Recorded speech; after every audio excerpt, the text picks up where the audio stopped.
Guys the learning page চ্যানেলে তোমাদের সবাইকে জানাই স্বাগত। পৃথিবী পরিক্রমণের প্রশ্ন আমি তোমাদের বই থেকে টেক্সট বই থেকে বলে দিয়েছি। আজ আমি তোমাদের ইম্পর্টেন্ট কটা প্রশ্ন বলে দেবো।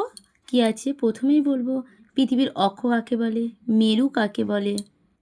পরের প্রশ্ন কি, মুক্তি বেগ কাকে বলে, আবর্তন গতি কাকে বলে, পরিক্রমণ গতি কাকে বলে, অধিবর্ষ কাকে বলে, বিষুব বলতে কী বোঝো, কঠোর ক্রান্তি কাকে বলে, মকর ক্রান্তি কাকে বলে, সূর্যের উত্তরায়ণ বলতে কী বোঝো, সূর্যের দক্ষিণায়ন বলতে কী বোঝো।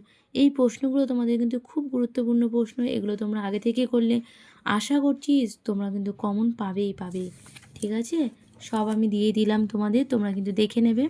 তারপরে চন্দ্রা মাস কাকে বলে, মধ্যরাত্রি সূর্যের দেশ কাকে বলা হয়, মেরু প্রবাহ কাকে বলা। তারপর নিচের দিকে তারপর দেখো বলছে সূর্য ঘড়ি কাকে বলে, সৌর বছর কাকে বলে।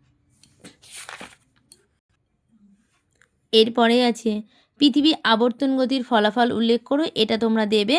তারপর তোমরা পয়েন্ট কিন্তু নিচে নিচে করে লিখবে। পৃথিবী বার্ষিক গতির ফলাফল কাকে বলে দেবে। অধ্যায় থেকে যদি করে যাও তাহলে কিন্তু তোমাদের এখান থেকে কমন পড়বেই। আজকে তোমাদের এই পর্যন্ত। যদি তোমার ভিডিওটা ভালো লাগে একটা সাবস্ক্রাইব, লাইক, কমেন্ট করে অতি অবশ্যই কমেন্ট করে জানাবে যে কেমন হয়েছে।